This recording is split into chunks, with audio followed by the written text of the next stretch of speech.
Welcome back to Reddit Tales by Uncle Sammy. I see you, I appreciate you, and I'm thankful you subscribed and keep showing up. This space is built on your insights. Leave your thoughts and lessons below. Now, cue the tension, cue the truth. Let's get into it. Some disrespect does not arrive as yelling. It arrives polished, smiling, and time for an audience. In this story, the moment that mattered was not only what a wife said at a party, but what she revealed about how she ranked her husband when status was in the room.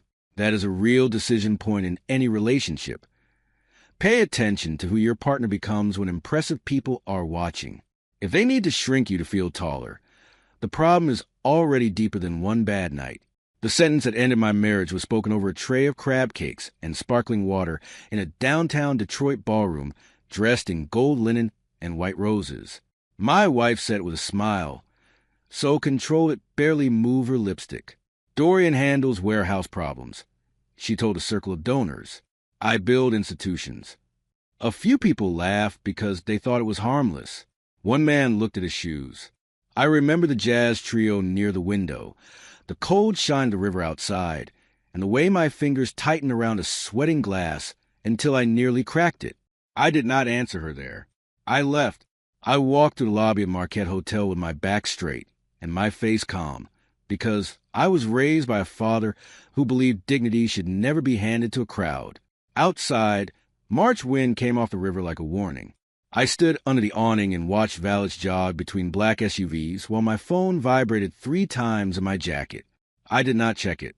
I kept hearing the exact rhythm of her voice. Not angry, not drunk, deliberate. That was the part that hurt. It was not a slip. It was a ranking. I had finally heard my place. If you have ever watched somebody get disrespected in public and knew that moment changed everything, stay with this story, because what happened after that party did not end in the ballroom. It ended in court. And if you enjoy real relationship drama stories with consequences, like this video, share it with someone who loves powerful storytelling, and subscribe for more stories like this. My name is Dorian Ellis. I was 42 that spring, born on the west side of Cleveland, living in a brick colonial in Grosse Pointe Park, and serving as operations vice president for a food distribution company that kept half the Midwest stocked with everything from school milk cartons to hotel coffee. My work was not glamorous. It smelled like cardboard, diesel, freezer air, and urgency. It also paid our mortgage, funded our children's schools, covered my mother-in-law's physical therapy one winter, and gave us the kind of comfort my wife had once said she did not care about. People say class is quiet. Money is not. My wife, Nia, was 41 and could make any room tilt toward her without raising her voice. She ran development for the Harbor and Ash Learning Foundation in Detroit, a nonprofit that had grown from neighborhood reading labs into a polished education brand with donor dinners, panel discussions, and glossy annual reports full of children photographed near sunlight and books. Nia had a gift for memory.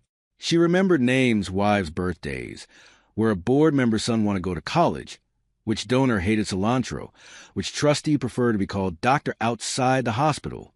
She called that being thoughtful. Sometimes it was. Sometimes it was inventory. We had been married 14 years. We had 2 children, a 17-year-old daughter named Imani and a 10-year-old son named Caleb.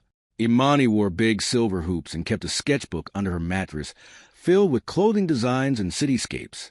Caleb collected transit maps from every city we visited and fell asleep with history podcasts murmuring by his pillow. We were not a dramatic family from the outside. We did homework at the dining table, argued over thermostat settings, took summer drives to Lake Erie, and ate fish on Fridays because my grandmother started that custom and nobody had the heart to end it after she passed. Ordinary is easy to misread from a distance. When I met Nia, she was teaching 7th grade English in Baltimore and wearing scuffed boots with long skirts because she rode the bus in every season and believed practical shoes were a form of self-respect. I loved that about her. She would underline sentences in library books with sticky notes instead of buying the books, then talk about Baldwin like she knew him personally. I was a route planner then, still trying to make middle management before 30, still ironing my own shirts on Sunday nights while listening to baseball on the radio. We fell in love talking over diner coffee near Penn Station, both of us hungry and building. She used to ask real questions about my work. Not the shallow, kind people ask while scanning the room. Real ones. How do grocery stores never run out of bananas at the same time? What happens if snow shuts down 3 roads at once? Do drivers memorize those routes? I would draw little diagrams on napkins, and she would laugh at how excited I got over timing windows and cold chain compliance. Back then, she said competence was attractive. She said the world ran on invisible labor, and she respected people who kept systems from falling apart. I believed her because she sounded like herself when she said it. I do not know when that changed. The early years were lean, but honest. We rented the top floor of a row house in Baltimore with a radiator that banged all night like somebody trapped in walls. We bought furniture from church rummage sales and painted over scratches instead of replacing anything. On Fridays, we split lemon pepper wings from the carryout and argued about novels versus documentaries. She wanted to change public education. I wanted to run regional operations by 40. We were not chasing shine. We were chasing stability with purpose. When I got promoted and moved us to Detroit, Nia cried in the car from happiness because we could finally afford a washer and dryer. Detroit changed us differently. I found my footing in an industry built on reliability, and reliability gets rewarded when everybody else is chaotic. She left classroom teaching, earned a graduate degree, then stepped into nonprofit fundraising with a speed that surprised even her. Within 5 years, she was sitting on panels, photographed beside judges and CEOs, speaking at luncheons in jewel tones and clean heels. At first, I was proud in the uncomplicated way a husband should be proud. I bought flowers after major events. I learned board names. I practiced my tuxedo smile. I believed this was our rise, even when I noticed she was slowly editing me out. It was never one giant shift. It happened in pinpricks. Nia began correcting how I introduced myself. Say operation strategy, not warehouse management. She would pick at my suits. That tie is too funeral. She said my laugh carried too far in quiet restaurants. At a fundraiser in Bloomfield Hills, she once stepped on my toe under the table because I mentioned truck driver shortages during dinner with a venture capitalist. Later, she told me I had industrial energy and needed to understand the context. I told myself she was stressed, ambitious, and tired. I told myself marriage required translation.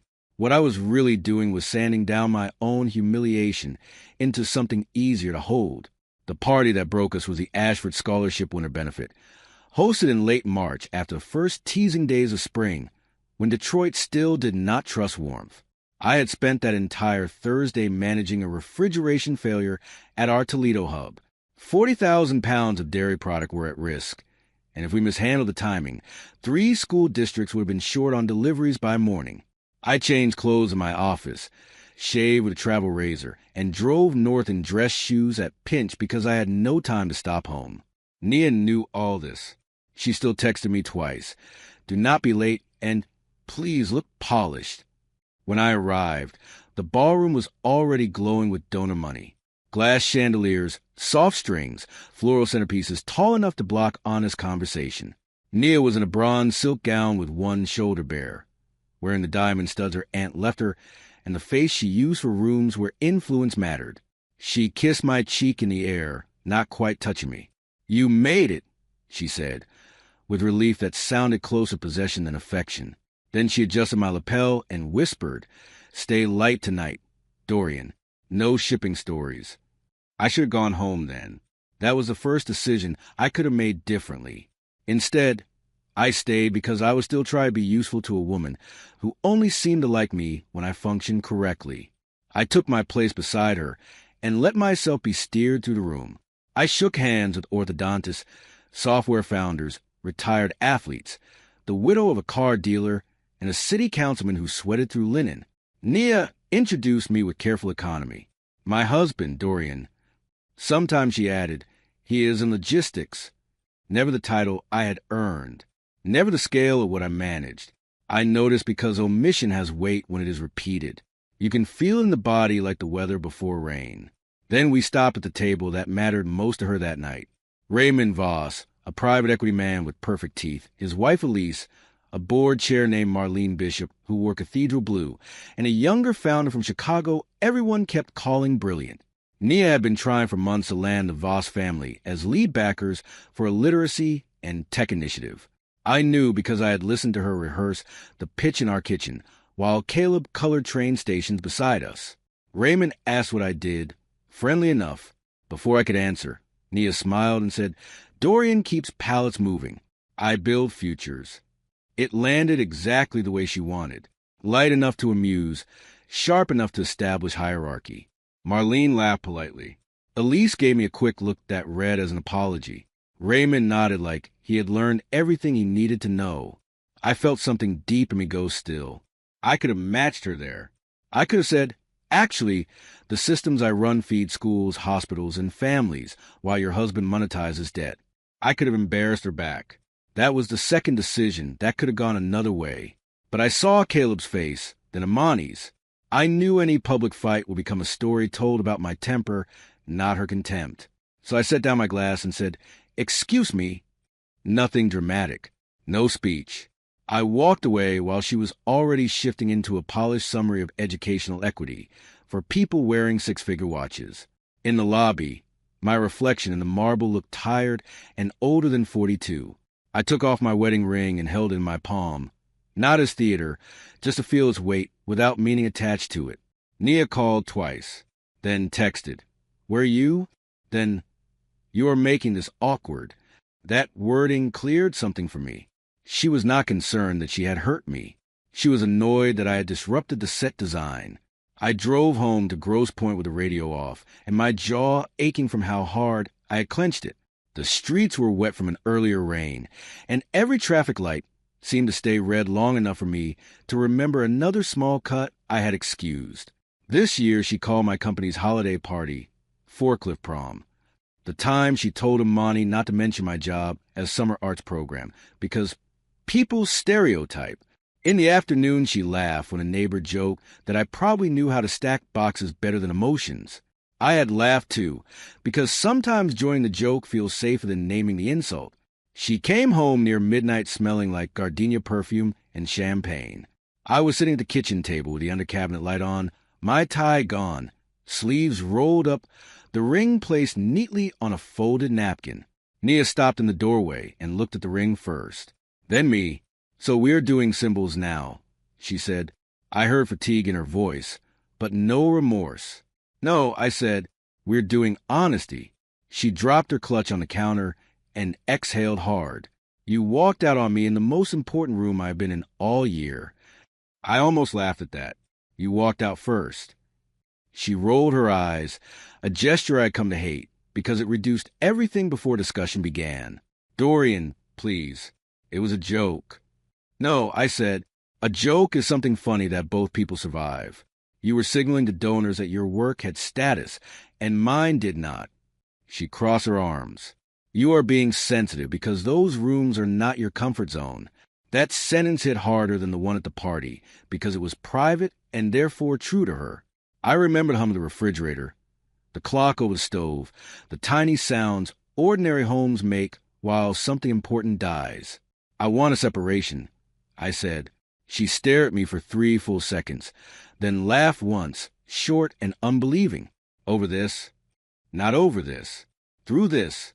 Because this is where we have been heading for years." She sat down slowly, as if lowering herself into a meeting. "You are exhausted. You had a bad day. We can revisit this tomorrow." "I have revisited it for 5 years," I said. "Tomorrow is just the first day I am saying out loud." When I pushed the ring toward her, she did not touch it. She asked, very quietly, "Do you understand what this will do to the children?" I told her the children had already seen more than we thought.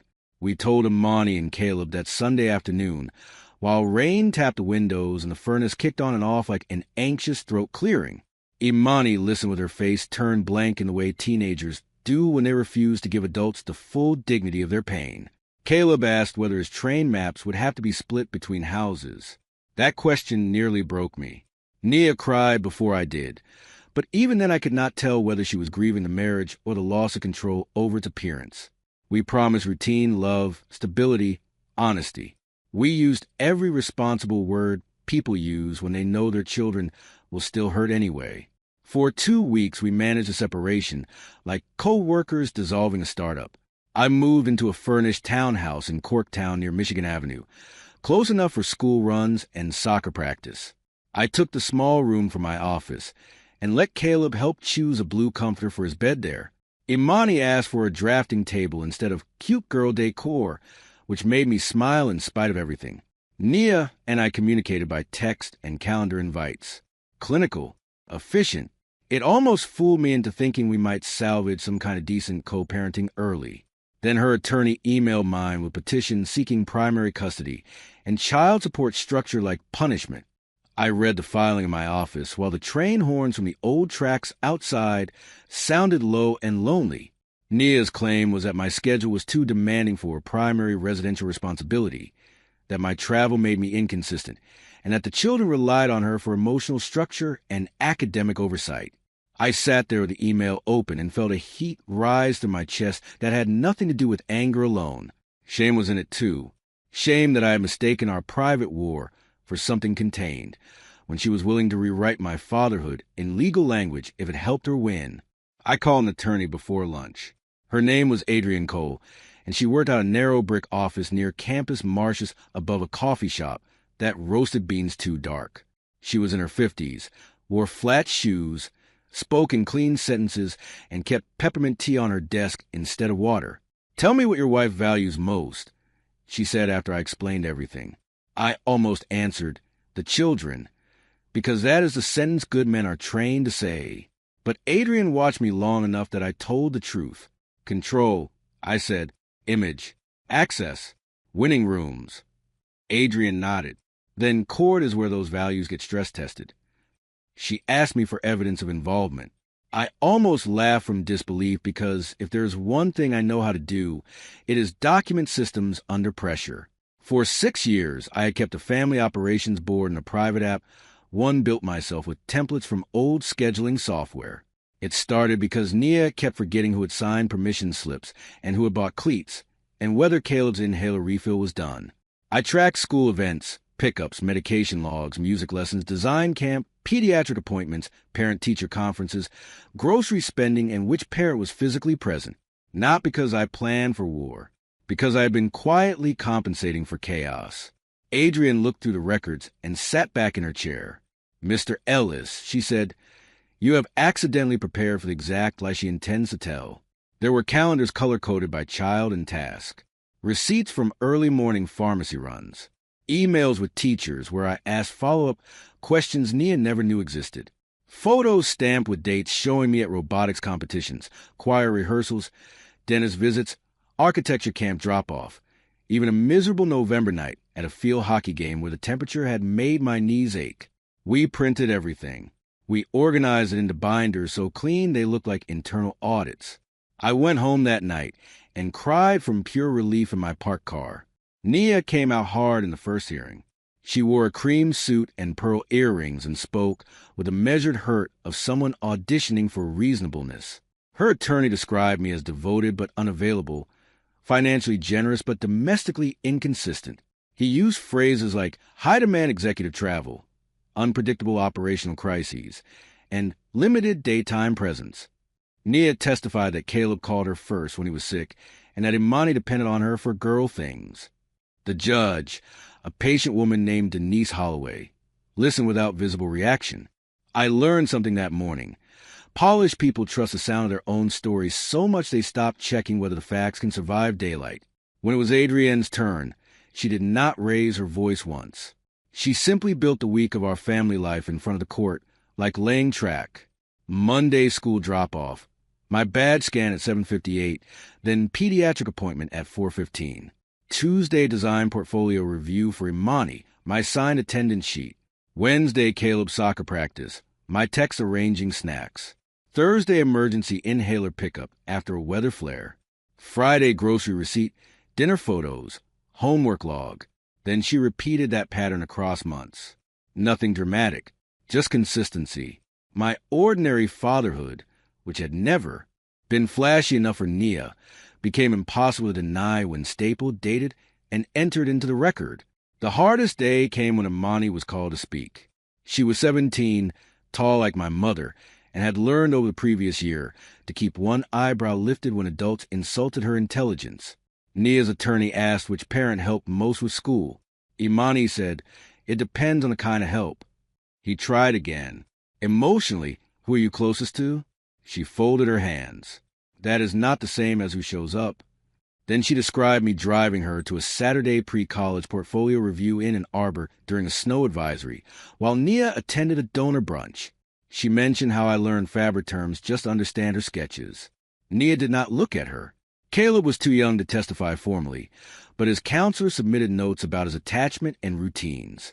I learned from those notes that my son measured love through predictability. He listed Dad makes breakfast the same every school day as one of the things that made him feel safe. Toast cut diagonally, strawberries on the side, bus tracker open on the tablet, weather report checked twice. I sat in Adrienne's office reading that and had to wipe my eyes. We think children only remember birthdays and vacations. They remember systems. They remember which adult steadied the morning. They remember the hand that put the right shoes by the door before they even asked. The court process stretched into summer.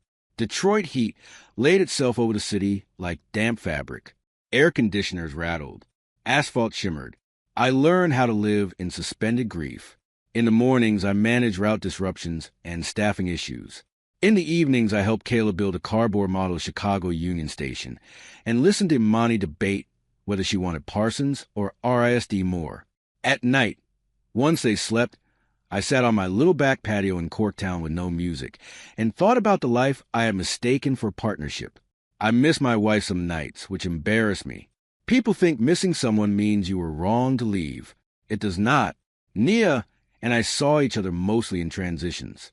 School parking lot handoffs, recital rows, a rush exchange outside a pediatric dentist office where she told me Caleb's new backpack was too childish, and I said it was a train, not a cartoon. Sometimes I caught glimpses of the woman I had loved. She still bent to fix Caleb's collar.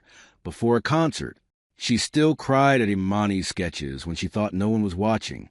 But there was a new brittleness in her, the kind that comes when the image has to work overtime because control is slipping. Every interaction felt like she was reading from a polished script while her real panic shook underneath. The reveal that changed everything came from money, not emotion. Adrienne subpoenaed financial records tied to household spending because Nia had implied she could maintain the children's lifestyle independently if granted primary custody. The truth was more complicated. Nia had been using foundation-related perks and donor reimbursements in careless ways, not criminal exactly, but sloppy enough to raise eyebrows. Tickets, travel upgrades, cultivation dinners that looked suspiciously personal, boutique expenses coded as event wardrobe. More important for family court, the record showed she depended heavily on my income, while privately belittling the work that created it. I did not enjoy that discovery. I am saying that plainly because bitterness distorts memory. The ugliest private conversation we had happened in a courthouse hallway after a settlement conference failed. The walls were beige, the carpet smelled old, and a vending machine hummed nearby like a witness refusing involvement. Nia stepped in front of me and said, "You want them because you want to punish me." I answered too quickly. "No, I want them because I know what their week actually looks like." Her face changed. For the first time, she seemed less angry than frightened. "You are good at making lists, Dorian. That is not the same as being needed." I took a breath before answering, because that wound was real. "Needed is not ownership," I said. The final hearing took place on a Tuesday in early September, the first cool morning after a long, hot stretch. Kids were back in school. The city smelled like wet leaves and buses. I wore a navy suit and the watch my father gave me when I got my first management promotion. Nia wore charcoal and looked stunning, which she knew. Judge Holloway reviewed the binders, the testimony, the schedules, the counselor notes, the financial affidavits. Nobody in that courtroom was there for romance anymore. It was systems and credibility now. When you strip a marriage down far enough, sometimes what remains is simply this: who could be trusted with the unglamorous rhythm of children's lives? The ruling was not total destruction for either of us, though Nia experienced it that way at first. Judge Holloway awarded joint legal custody, with primary residential placement to me during the school week and substantial parenting time to Nia, including alternating weekends, one midweek overnight, share holidays, and expanded summertime. She emphasized continuity, documented involvement, and the children's own express routines. Then she said something that settled over the room like dust after a shelf fell. This court is concerned by evidence that one parent repeatedly demeaned the labor that materially supported the household while relying upon it. Nia looked down. I did not. I needed to hear every word. Outside the courtroom, people move around us with their own griefs and victories folded in manila envelopes. Nia stood near the elevators, gripping her phone so tightly her knuckles blanched. "You took what mattered most to me," she said. I had thought I would feel triumphant if she ever said something like that. I did not. I felt tired. "No," I said, "you put what mattered most on the table and treated it like leverage. The court took your version of control. There's a difference." She blinked hard and looked away. The elevator doors opened behind her, then closed again because neither of us stepped in. We were both standing in the wreckage. The first 3 months after the ruling were the hardest of my life. Winning custody does not feel like winning when your son cries because his favorite pajamas are at the other house, and your daughter comes downstairs pretending she does not care that her mother forgot a school form. I learned to braid stress into routine. Sunday meal prep. Monday backpack reset. Wednesday library stop. Friday diner night at a place in Mexican Town where Caleb ordered pancakes for dinner and Imani sketched strangers in a spiral notebook. I failed plenty. Burned grilled cheese. Missed one email from a teacher. Snapped once when Caleb spilled juice on court papers. Then apologized immediately.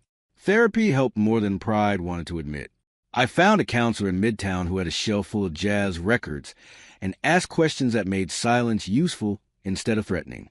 She helped me name the thing I've been living with for years. Not just disrespect, but erosion. Small repeated diminishments that teach you to defend your worth in pieces instead of leaving. She also asked why I had stayed so long. My answer took weeks to form. I stayed because competence can become a prison for men like me. When you are the steady one, everybody rewards your endurance, and nobody notices what it costs until you stop absorbing impact. Nia stumbled before she steadied. Caleb came home one Thursday saying Mommy had forgotten pickup, and he waited with the aftercare teacher for 40 minutes. I called Nia ready to fight, then heard her crying before she even spoke. A donor lunch had run long. Her phone had died. She had panicked. "I know how this sounds," she said. It sounded human, which was strange after so many months of legal armor. I could have used that moment against her. I did not. I drove Caleb back over after dinner with his overnight bag and a charger. Boundaries are not revenge. That lesson took me too long to learn, but I learned it. Something softened the winter after. Not between us romantically. That was over beyond repair. But in this way, damage sometimes stops spreading once everyone finally sees it. We sat on opposite sides of a middle school auditorium watching Caleb play Frederick Douglass in a Black History Month program, his voice shaking on the first line and strengthening by the third. When the applause started, Nia and I both stood at the same time. Later, in the hallway, she looked at me and said, "He memorized that speech at your kitchen table, didn't he?" I said yes. She nodded once, and there was no sting in it, just recognition. Imani left for Rhode Island the following fall to study apparel design. The day we moved her into the dorm, Nia and I spent 6 straight hours lifting bins, assembling shelves, and pretending not to notice each other's efficiency. At one point, I found myself handing Nia the Allen wrench before she asked for it. Old marriage muscle memory. She laughed softly and said, "Still reading the room better than you admit." We ate bad pizza with Imani that evening and listened to her explain campus politics like a mayor. Back at the hotel, Nia thanked me for covering first semester housing when her work bonus disappeared. It was the first thank you that sounded unperformed. A year later, I got invited to speak on a workforce panel at a Detroit public policy forum about supply chains, labor dignity, and food access. Nia was moderating a different panel on educational inequality in the same building. During a break, We ended up in the green room together beside a tray of fruit nobody wanted. She asked about refrigeration analytics. I asked about her foundation's neighborhood reading vans. We spoke like two professionals who finally understood that seriousness lives in many forms. Before she left for her session, she said, "I was cruel because your work made me feel ordinary in ways I did not know how to confess." I believed her. That did not restore the marriage. Some cracks teach, but they do not heal into load-bearing walls again. Still, over time, our children saw something useful. Two flawed parents learning to speak without contempt. Caleb is 12 now and still tapes train maps to his bedroom wall. Imani sells custom jackets online and calls only when she needs money or tenderness, which is how 20-year-olds say they love you. Nia remains excellent in rooms full of influence, but she has changed.